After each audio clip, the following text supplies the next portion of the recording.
Hi guys, I'm going to try something slightly different today, okay? I'm going to try to put a YouTube link up, so I have a YouTube channel there made so that I can put on, besides clogging up all the activities with Dan the Champion of the World, I might just read a blast of 15 minutes instead of putting on loads of videos, okay? So look, I'll see how it goes. So the last day we had a look, and he was after coming, the dad was after coming back from poaching, and he was sitting on the bunk telling Danny about it. So that's where we start our story again. Your granddad, he said, my own dad, was a magnificent and splendiferous poacher. It was he who taught me all about it. I caught the poaching fever from him when I was 10 years old, and I've never lost it since. Mind you, in those days, just about every man in our village was out in the woods at night poaching pheasants. And they did it not only because they loved the sport, but because they needed food for their families. When I was a boy, times were bad for a lot of people in England. There was very little work to be had anywhere, and some families were literally starving. Yet, a few miles away, in this rich man's woods, thousands of pheasants were being fed like kings twice a day. So can you blame my dad for going out occasionally and coming home with a bird or two for the family to eat? No, I said, of course not. But we're not starving here, Dad. You've missed the point. You've missed the point, Annie. You've missed the whole point. Poaching is such a fabulous and exciting sport that once you start doing it, it gets into your blood and you can't give it up. Just imagine, he said, leaping off the bunk and waving his mug in the air. Just imagine for a minute that you were all alone up there in the dark woods, and the wood is full of keepers hiding behind the trees, and the keepers have guns. Guns, I gasped. They don't have guns. All keepers have guns, Danny. It's for the vermin mostly, the foxes and stoats and weasels who go after the pheasants. But they'll always take a pot at a poacher too if they spot him. Dad, you're joking. Not at all. But they only do it from behind. Only when you're trying to escape. They like to pepper you in the legs at about 50 yards. They can't do that, I cried. They could go to the prison for shooting someone. You could go to prison for poaching, my father said. There was a glint and a sparkle in his eyes now that I'd never seen before. Many's the night when I was a boy, Denny, I've gone into the kitchen and seen my old dad lying face down on the table, and Mom standing over him digging the gunshot pellets out of his backside with a potato knife. It's not true, I said, starting to laugh. You don't believe me? Yes, I believe you. Towards the end, he was so covered in tiny little white scars, he looked exactly like it was snowing. I don't know why I'm laughing, I said. It's not funny, it's horrible. Poacher's bottom, they used to call it, my father said. And there wasn't a man in the whole village who didn't have a bit of it one way or another. But my dad was the champion. How's the cocoa? Fine, thank you. If you're hungry, we could have a midnight feast, he said. Could we, Dad? Of course. My father got out the bread tin, and the butter and cheese and started making sandwiches. Let me tell you about this phony pheasant shooting business, he said. First of all, it is practiced only by the rich. Only the very rich can afford to rear pheasants just for fun, for shooting them down when they grow up. These wealthy idiots spend huge sums of money every year buying baby pheasants from pheasant farms and rearing them in pens until they're big enough to be put into the woods. In the woods, the young birds, this is a picture of Danny and his dad having a midnight feast. In the woods, the young birds hang around like flocks of chickens. They are guarded by keepers and fed twice a day on the best corn until they're so fat they can hardly fly. Then beaters are hired who walk through the woods, clapping their hands and making as much noise as they can to drive the half-tamed pheasants toward the half-baked men in their guns. After that, it's bang, bang, bang, and down they come. Would you like strawberry jam in one of those? Yes, please, I said. 1 jam and 1 cheese. But Dad, what? How do you actually catch the pheasants when you're poaching? Do you have a gun hidden that way up there? A gun? He cried, disgusted. Real poachers don't shoot pheasants. Danny, didn't you know that? You've only got to fire a cat pistol up in those woods and the keepers will be on you. Then how do you do it? Ah, my father said, and the eyelids drooped over the eyes, veiled and secretive. He spread strawberry jam thickly on a piece of bread, taking his time. These things are big secrets, he said. Very big secrets indeed. But I reckon if my father could tell them to me, then maybe I can tell them to you. Would you like me to do that? Yes, I said, tell me now. Chapter 5. The secret methods. All the best ways of poaching pheasants were discovered by my old dad, my father said. My old dad studied poaching the way a scientist studies science. My father put my sandwiches on a plate and brought them over to my bunk. I put the plate on my lap and started eating. I was ravenous. Do you know, my old dad actually used to keep a flock of prime roosters in the backyard just to practice on, my father said. A rooster is very much like a pheasant, you see. They are equally stupid and they like the same sort of foods. A rooster is tamer, that's all. So whenever my dad thought up a new method of catching pheasants, he tried it out on a rooster first to see if it worked. What are the best ways, I asked. My father laid a half-eaten sandwich on the edge of the sink and gazed at me in silence for about 20 seconds. Promise you won't tell another soul. I promise. Now here's the thing, he said. Here's the first big secret. But it's more than a secret, Danny. It's the most important discovery in the whole history of poaching. He edged closer to me. His face was pale in the pale yellow glow from the lamp in the ceiling, but his eyes were shining like stars. So here it is, he said, and now suddenly his voice became soft and whispery and very private. Pheasants, he whispered, are crazy about raisins. Is that the big secret? That's it, he said. It may not sound very much when I say it like that, but believe me it is. Raisins, I said. Just ordinary raisins. It's like a mania with them. You throw a few raisins into a bunch of pheasants and they'll start fighting each other to get at them. My dad discovered that 40 years ago as he discovered these other things I'm about to describe to you. My father paused and glanced over his shoulder as though to make sure there was nobody at the door of the caravan listening.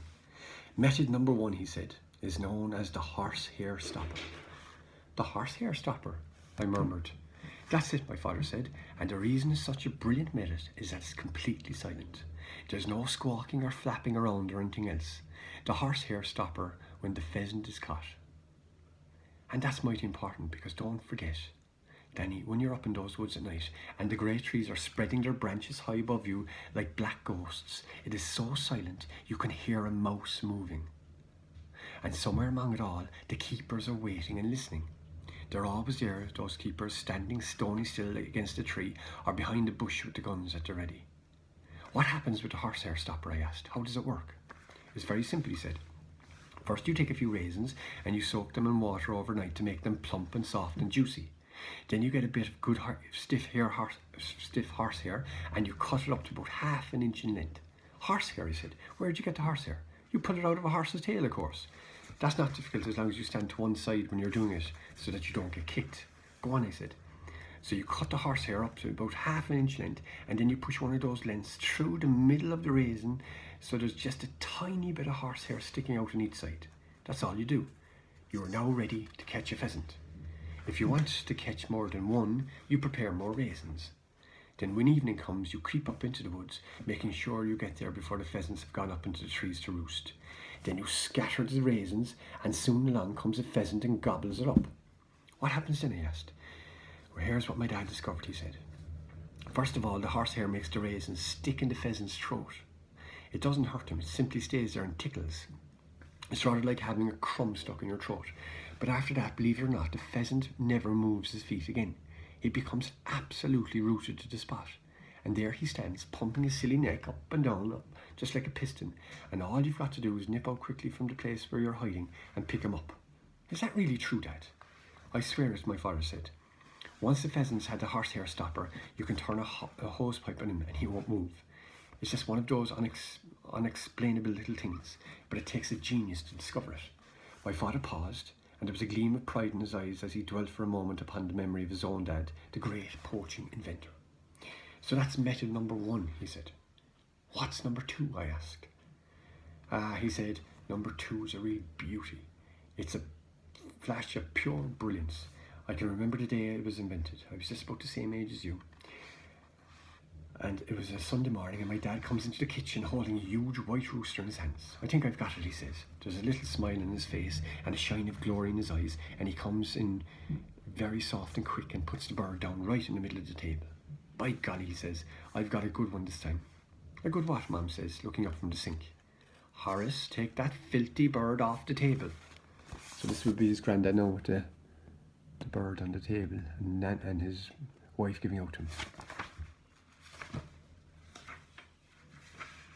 The rooster has a funny little paper hat over his head, like an ice cream cone upside down, and my dad is pointing to it proudly and saying, stroke him, go on, stroke him, do everything you like to him. He won't move an inch. The rooster starts scratching away at the paper hat with one of his feet, but the hat seems to be stuck on and it won't come off. No bird in the world is going to run away once you cover up its eyes, my dad said, and he starts poking the rooster with his finger and pushing it around the table. The rooster doesn't take the slightest bit of notice. You can have this one, he says to Mom. You can have it and wring its neck and dish it up for dinner as a celebration of what I've just invented. And then straight away he takes me by the arm and marches me quickly out of the door, and off we go, over the fields and up into the big forest, the other side of Littlehampton, which used to belong to the Duke of Buckingham. And in less than 2 hours we get 5 lovely fat pheasants with no more trouble than it takes to go out and buy them in the shop. My father paused for breath. His eyes were shining bright as they gazed back into the wonderful world of his youth. But Dad, I said, how do you get the paper hats over the pheasants' heads? You'll never guess it, Danny. Tell me, listen carefully, he said, glancing over his shoulder as though he expected to see a keeper or the Duke of Buckingham himself at the caravan door. Here's how you do it. First of all, you dig a little hole in the ground. Then you twist a piece of paper of the cone and fit it into the hole, hollow up like a cup.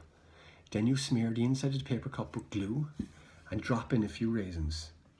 At the same time, you lay a trail of raisins along the ground leading up to it. Now the old pheasant comes pecking along, and when he gets to the hole, he pops his head inside to gobble up the raisins, and the next thing he knows, he's got a paper hat stuck over his head. Isn't that a fantastic idea, Danny?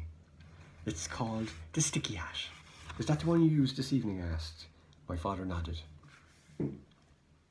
How many did you get that? Well, he said, looking a bit sheepishly, actually I didn't get any. I arrived too late. By the time I got there, they were already gone up to roost. That shows you how out of practice I am.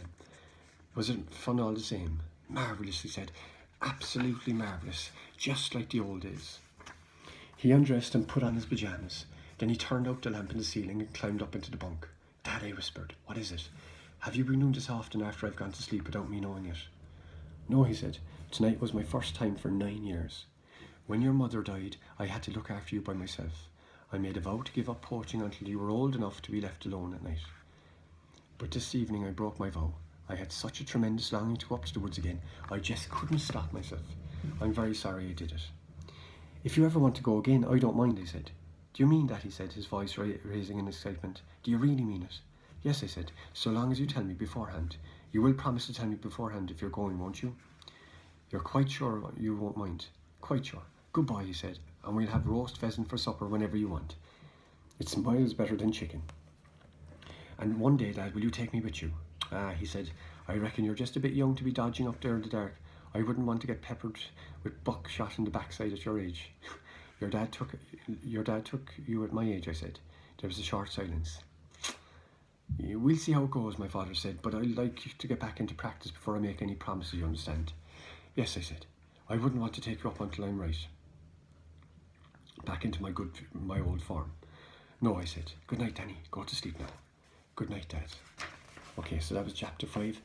The next chapter, which we'll do tomorrow, is called Mr. Victor Hazel.